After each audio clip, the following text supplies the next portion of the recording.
Mystère de la vie. Qu'est-ce que vous pensez de l'ego? Et quel comportement avoir face à l'ego?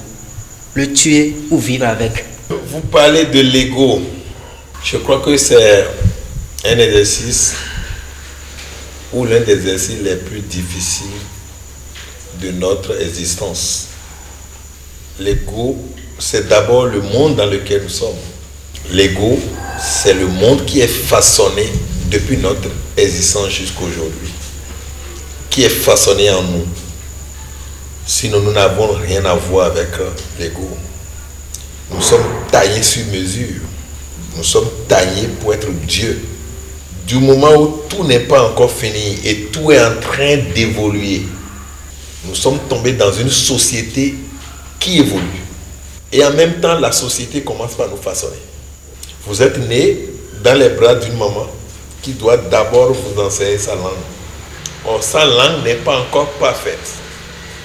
À ce niveau déjà, vous commencez par être façonné par votre mère qui n'est pas encore atteint la perfection. Donc elle commence par d'abord vous inculquer son savoir limité. Et ce savoir vous permet de faire ci, de faire ça, de faire ça, de faire ça. Déjà quand elle était enceinte de vous, il y avait des choses qu'elle a toujours combattues.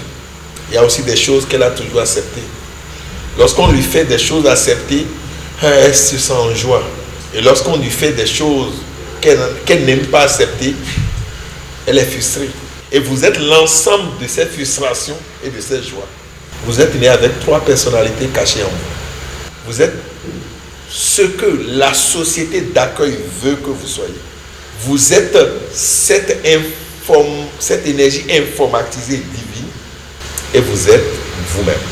C'est pour cela, au-delà de ce que la société veut que vous soyez, vous pouvez aller contre, vous pouvez refuser.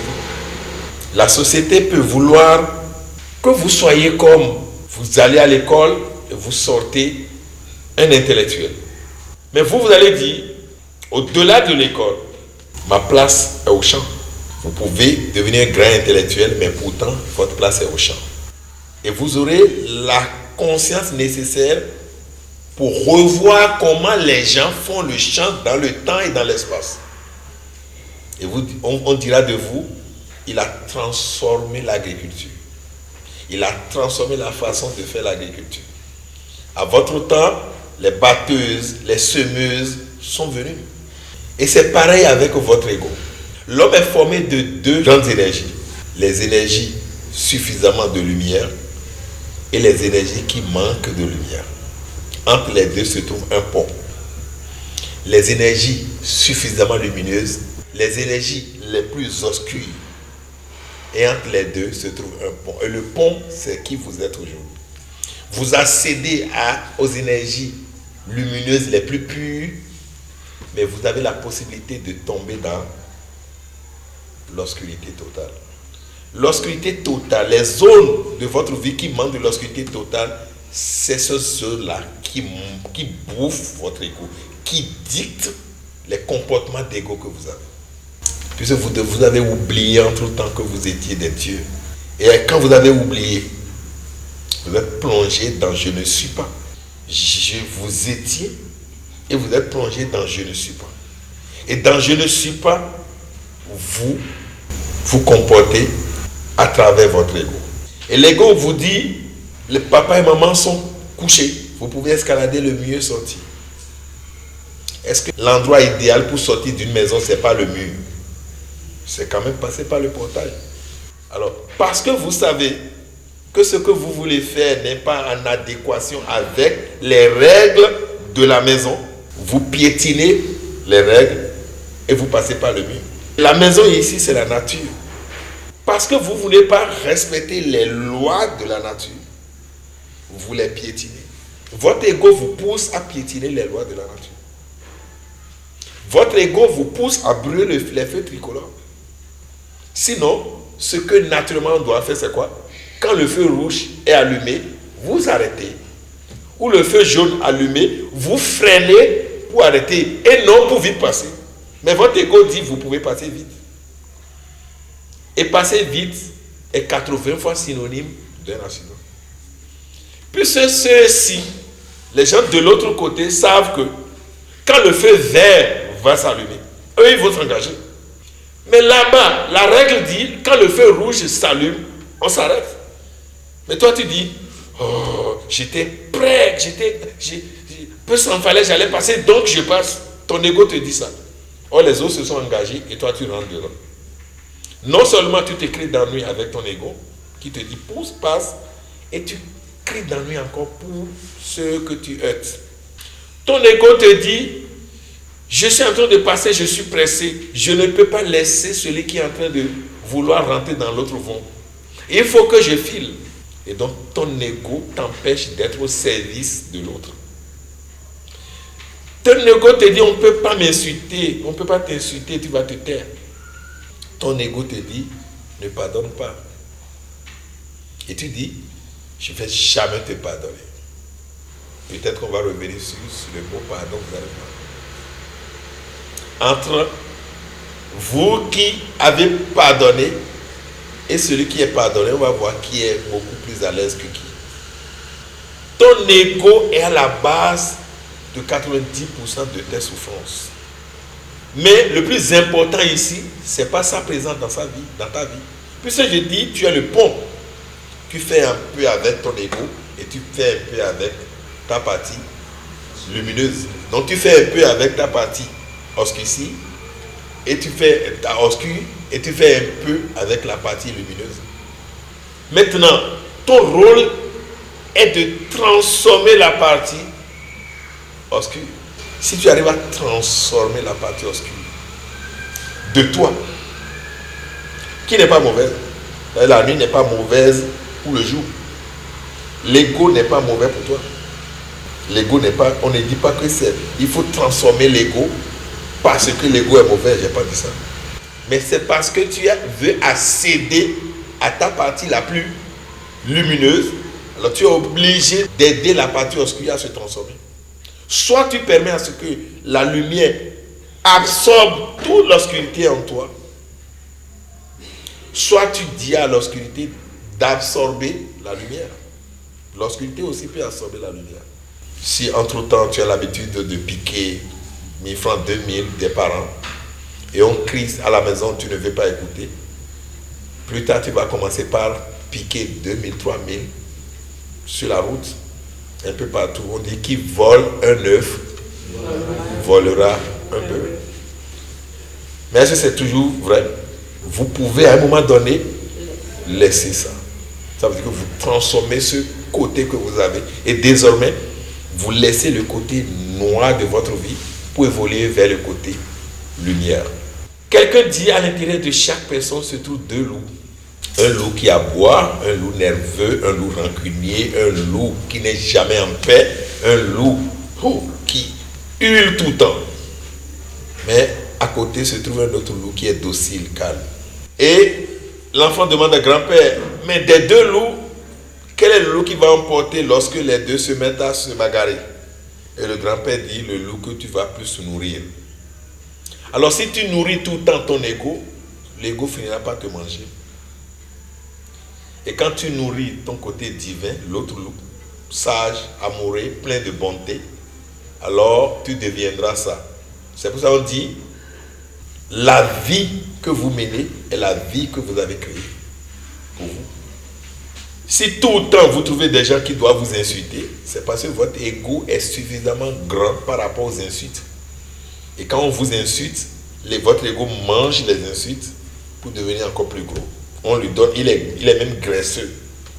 Mais quand vous insultez, ça ne veut dire rien. Ça veut dire quoi, votre ego, vous ne lui permettez pas de manger. Et qu'est-ce qu'il va devenir? Il va devenir maigrelet, chétif. Et comme il ne meurt pas, il sera dans un état comateux. Mais il sera vivant. Il sera dans un état comateux en vous, mais il sera vivant. Parce que vous ne lui donnez pas à manger. On vous insulte, vous dites, c'est quand même votre frère qui a dit des choses. Ou vous alchimisez les insultes. On vous dit impoli. Et au lieu de vous énerver, vous dites, mais ça veut dire que j'ai encore des aspects de politesse à travailler. On m'a dit quand même que je suis impoli. Mais dans ma tête, ça sonne. Ah, merci mon frère. Merci pour votre remarque. Parce que l'insulte peut être une suggestion. Sais-tu que tu es un peu Vous mettez une boîte à suggestions dans votre entreprise et quelqu'un met, savez-vous que vous êtes un peu impoli dans cette maison? Et anonyme, vous allez faire comment? Vous allez vous énerver? Contre qui? Savez-vous que vous êtes très impoli dans cette maison? Oh, c'est une entreprise. Et pour lire la lettre à suggestion à la fin du mois, vous lisez ça. C'est vous qui avez demandé aux gens de faire des suggestions. Mais la personne a fait sa remarque. Et ça vous énerve.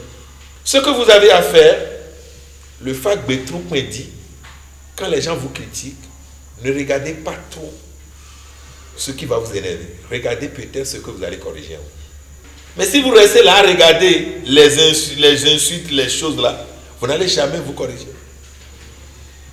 Mais demandez à la serviette tout ce qu'elle vit lorsqu'on veut qu'elle soit propre.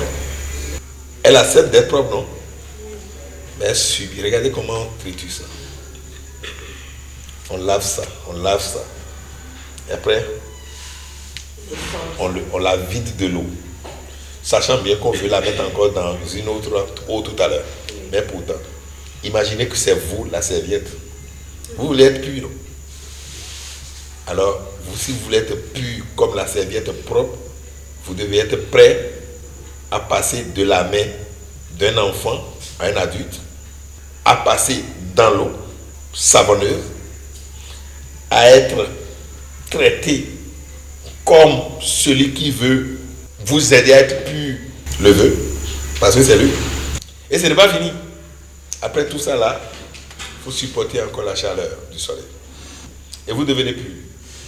Mais vous devenez pur tout de suite, vous commencez par être sale. Tant que vous avez travaillé votre ego et que vous ne commencez pas à retrouver votre perfection, la société dans laquelle vous êtes vous attire dans son ego qui est beaucoup plus grand que votre seul ego. Et là, un autre problème commence. C'est d'ailleurs pour ça que vous ne pouvez pas vous purifier et ne pas devenir modèle des gens qui veulent aussi se purifier. Autrement, vous vous êtes lavé et vous êtes tombé encore dans la boue. Donc, le plus grand travail, c'est d'abord de caresser votre ego et de l'empêcher à manger. Tout ce qui peut le nourrir, vous l'empêchez d'avoir ça. Il va commencer par se calmer. C'est pour cela que les moines en Inde vont quitter complètement la société pour aller sous des grottes et méditer pour empêcher leur ego de se développer. Jusqu'à ce qu'à un moment donné, vous les voyez, tout ce que vous dites là, ils restent tranquilles et vous regardent. Ça ne leur dit rien. Parce qu'ils ont trouvé le temps nécessaire de rendre leur ego comateux. Et c'est le plus important que vous allez faire. Parce que vous ne pouvez plus le sortir de vous. Et tout ce qui existe, vous êtes enchaîné. Maintenant, comment vous allez utiliser ce qui est enchaîné à vous, qui est le plus important? Je ne t'utilise pas. Savez-vous qu'on peut prendre un chauffeur sans l'utiliser? Savez-vous qu'on peut prendre un domestique sans l'utiliser? Vous prenez un domestique, vous ne le commandez jamais. S'il veut faire quelque chose, il n'a qu'à faire, et vous le payez. Il mange à la maison, vous le payez. Comme vous pouvez prendre un domestique et l'utiliser. Vous prenez un domestique et vous l'appelez pour l'utiliser et il mine. La mine renvoyée en même temps. 1, 2, 3, 4, 5.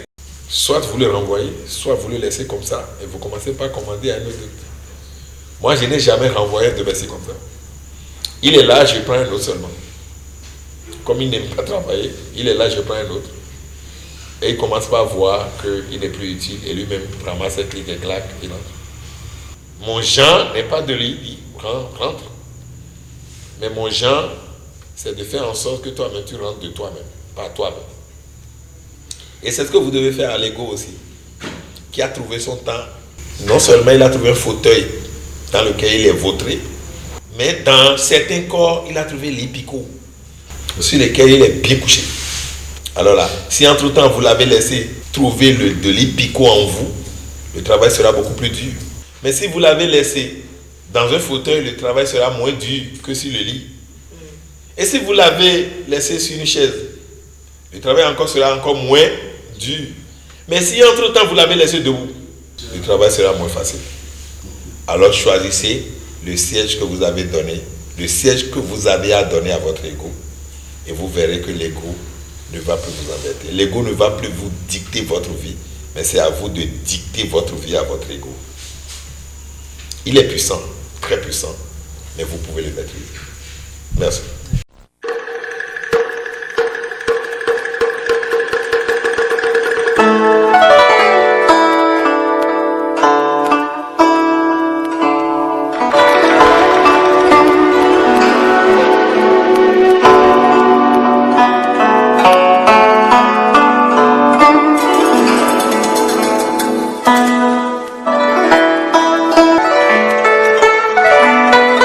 Mystère de la vie.